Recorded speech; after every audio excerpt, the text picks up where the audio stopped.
ইদানিং মাননীয় প্রধানমন্ত্রী একটা নতুন কথা বলছেন, যা প্রধানমন্ত্রীর মুখে শোভনীয় নয়।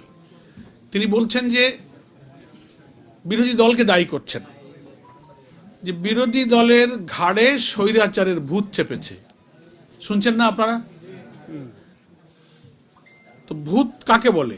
গ্রামে গঞ্জে আমরা ছোটবেলা থেকে ভূত একটা ভৌতিক শব্দ আমরা বুঝি, যে ভূতে ধরা মানে যে লোকটা ইমব্যালেন্সড হয়ে যায়, যে লোকটা হিতাহিত জ্ঞান হারিয়ে ফেলে, ভালো মন্দ কোনটা তা বোঝে না, ঠিক বেঠিক বিচারবোধ হারিয়ে ফেলে, যেখানে যা না তাই বলে তোরে ভূতে ধরেছে।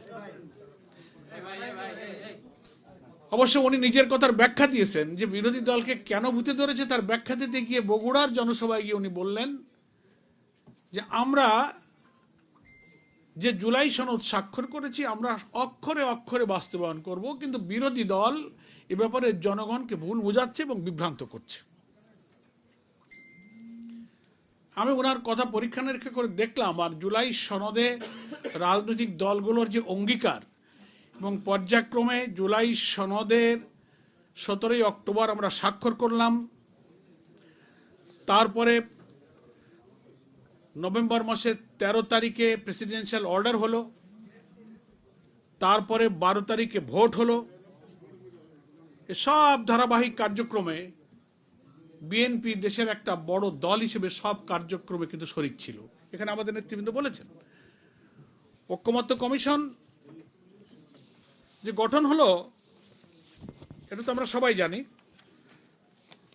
12ই ফেব্রুয়ারি 2025 ঐকমত্য কমিশন গঠন হলো এবং 15ই ফেব্রুয়ারি ঐকমত্য কমিশনের কাজ শুরু হলো। 166টি সুপারিশ সকল রাজনৈতিক দলের কাছে পাঠানো হয়েছিল যে আপনার এই ব্যাপারে মত দেন, আমরা একমত হতে চাই। বাংলাদেশের কিছুটা constitutional reform, political reform, administrative রিফর্মের ব্যাপারে ওনারা দিলেন। 6টা কমিশনের ব্যাপারে সব পলিটিক্যাল পার্টি তাদের মতামত সরকারের কাছে দিল। সেটাকে মেলানোর জন্য 33টি রাজনৈতিক দল প্রায় 9 মাস 72টি বৈঠক করেছেন এবং সব বৈঠকে বিএনপি কিন্তু ছিল। সেখানে আলোচনা করে 84টি সংস্কারের ব্যাপারে সবাই আমরা একমত হলাম। তার মধ্যে 47টি ছিল সাংবিধানিক সংস্কার। তারপরেই না 17ই অক্টোবরে দক্ষিণ প্লাজায় সংসদে একটা বিরাট সমাবেশের মাধ্যমে সেই সময়কার অন্তর্বর্তীকালীন সরকার প্রধানের উপস্থিতিতে আমরা সবাই ঐকমত্য কমিশনে যারা ছিলাম আমরা এই সংস্কারে স্বাক্ষর করি। আমি কিন্তু ব্যাখ্যা দিচ্ছি, জনগণকে ভূতে ধরে নাই, ভূত যে ধরেছে সরকারকে, এটা বোঝানোর জন্য আমি একটু পেছনে গেলাম যাতে আমরা এবং আপনারা স্মরণ করতে পারি। সব জায়গায় আপনি থাকলেন এবং আপনি এখন যে কথা বলছেন আপনার কথার তাল ঠিক নাই, এই কারণে আপনি বলছেন যে সব মানব। তো সব মানার অর্থ আপনাদের আইনমন্ত্রী এবং স্বরাষ্ট্রমন্ত্রীও বলছেন সব মানার ব্যাখ্যা হলো ওনারা যে নোট অফ ডিসেন্টগুলো দিয়েছেন, কমপক্ষে 10টা সাংবিধানিক আইনি ব্যাপারে ওনারা আপত্তি করেছেন। ওনারা বলছেন আমরা যেগুলো মেনেছি সেইগুলো সব মানব। তাহলে এটি কি মানা হলো? আমরা যেগুলো মেনেছি অর্থাৎ 10টা ইম্পর্টেন্ট ব্যাপারে ওনারা নোট অফ ডিসেন্ট দিয়েছেন, সেইটা বাদে ওনারা সব মানবেন। তো এটার জন্য তো সালিশ লাগে না, তাহলে তো আপনার কথাই মানা হলো। বাইরে এই নোট অফ ডিসেন্ট তো জামাত ইসলামীও দিয়েছে, অন্যান্য ইসলামী দলও দিয়েছে, অনেক ব্যাপারে বিভিন্ন দল কিন্তু নোট অফ ডিসেন্ট দিয়েছে। তো আমরা তো সেই নোট অফ ডিসেন্টের ব্যাপারে শক্ত হয়ে বসে থাকিনি। ঐকমত্য কমিশনে যে 84টি বিষয়ে আমরা একমত হয়েছি তার 8টা 10টা ইম্পর্টেন্ট ব্যাপারে বিএনপি নোট অফ ডিসেন্ট দিয়ে বলে। নোট অফ ডিসেন্ট কি? What is called note of dissent? Dissent মানে হচ্ছে আপত্তি। আপত্তি, তা আপত্তি অর্থ কি? 33টা রাজনৈতিক দলের অধিকাংশ একমত হয়ে গেলে একটা দুইটা দল যদি তার সাথে ভিন্ন মত পোষণ করে সেটা একটা নোট অফ ডিসেন্ট, অর্থাৎ দ্যাট ওয়াজ রেকর্ডেড। এটা রেকর্ড থাকবে যে আপনি এটার ব্যাপারে ভিন্ন মত দিয়েছেন, এটা একটা রেকর্ড হওয়ার ব্যাপার। তার অর্থ এই না যে আপনি সকলের অধিকাংশের সিদ্ধান্ত মানবেন না। নোট অফ ডিসেন্টের অর্থ তা না। দুনিয়ার সমস্ত সংবিধান বিশেষজ্ঞ, পৃথিবীর নানান পশ্চিমা দেশ, ব্রিটেন গণতন্ত্রের দেশ বলে পরিচিত সব জায়গায় আপনি নোট অফ ডিসেন্টের ব্যাখ্যা নেবেন। তাদের কথা হচ্ছে একটা মিটিংয়ে, একটা ফোরাম, একটা অথরিটি যদি 10 জন বসে, তো একটা লোক যদি ভিন্ন মত পোষণ করে তার ভিন্ন মতটা ওখানে রেকর্ড করে রাখা হয়, এটাই রেকর্ড হয়ে থাকবে। তার অর্থ না এই যে আপনি ভিন্ন মত করেছেন আর 9 জনের লকই আপনি 9 জনের মতই আপনি উপেক্ষা করবেন, এটাকে নোট অফ ডিসেন্ট বলে না।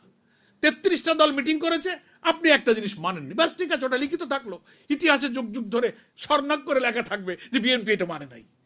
তার অর্থ বাকি 31-32টা দলকে আপনার কথাই শুনতে হবে। এটা সারা দুনিয়ার কোনো নোট অফ ডিসেন্টের ব্যাখ্যা না। আপনি আদালতের কাছে নোট অফ ডিসেন্টের ব্যাখ্যা চান, এই যে আদালতে যখন আপিল ডিভিশনে জজ রায় দেয়, তারপরে আপনার হাইকোর্টের বড় বড় বেঞ্চে রায় হয়, 3 জনের 4 জনের যখন জাস্টিসরা কোনো বেঞ্চে রায় দেয়, একজন বিচারপতি নোট অফ ডিসেন্ট দেয়, দ্বিমত করে। তার অর্থ কি উনি দ্বিমত করলেন বলেই কি রায় হয় না? বাকিদের সংখ্যাগরিষ্ঠ বিচারপতির রায়ে কিন্তু তখন রায়টা হয়ে যায়, উনি ভিন্ন মত পোষণ করেন। এখন ওনারা বলছেন আমরা এটা ভিন্ন মত পোষণ করেছি, এইটা বাদে আমরা সব মানি। জনগণের কাছে ওনারা শুভঙ্করের ফাঁকি বলছে আমরা সব মানে বুঝা, তাহলে ওনারা জনগণকে বিভ্রান্ত করছেন, ভূত ওনাদের ধরেছে যে তাহলে জনগণ ভুল করতেছে। কিন্তু ভুল যে আপনারা করছেন, আপনারা আপনাদের কথার উপরে ঠিক থাকছেন, বরং জনগণ বলতেছে যে আপনি যে নোট অফ ডিসেন্ট দিয়েছেন, কখন দিয়েছেন? ঐক্যমত্য কমিশনের বৈঠক চলাকালে দিয়েছেন, সেটা 17 অক্টোবরের এই বইতে লেখা আছে। তার 1 মাস পরে যে প্রেসিডেন্সিয়াল অর্ডারটা হয়েছে, সংবিধান সংস্কার আদেশ নিয়ে একটা রাষ্ট্রপতির আদেশ হয়েছে, সে আদেশটা কবে হয়েছিল? 13ই নভেম্বর, তার গেজেট আছে। সেইখানে বলা আছে একই দিনে গণভোট হবে, জাতীয় ভোট হবে। সেই আদেশের ভিত্তিতে আমি পড়ে শোনাই যে ওনারা যে ভুল বুঝাচ্ছেন জনগণকে, যে গেজেটে গণভোটের আদেশটা জারি হয়েছিল, সংসদ নির্বাচন অর্থ এই আদেশ জারির অব্যবহিত পরে অনুষ্ঠিত জাতীয় সংসদের সাধারণ নির্বাচনকে বুঝাবে, গেজেটের এই দফাতে বলা হয়েছে। আর গণভোট অর্থ এই আদেশ জারির অব্যবহিত পর অনুষ্ঠিত জাতীয় সংসদ নির্বাচনের দিন এই আদেশ অনুসারে গণভোট অনুষ্ঠিত হবে। আমরা ওই দিন বিএনপির এই ফাঁকিটা বুঝেছিলাম, যেটা আজকে নেতৃবৃন্দ বললেন যে গণভোটটা আগে হতে হবে। আগে হলে এই প্যাচটা কিন্তু লাগলো না। আগে হলে তখন এই সংবিধান সংস্কারের আদেশের জন্য গণভোটের রায় যখন হায় জয়যুক্ত হলো, তখন রাষ্ট্রপতিকে এই সংস্কার পরিষদের অধিবেশন তখন আহ্বান করতে হতো।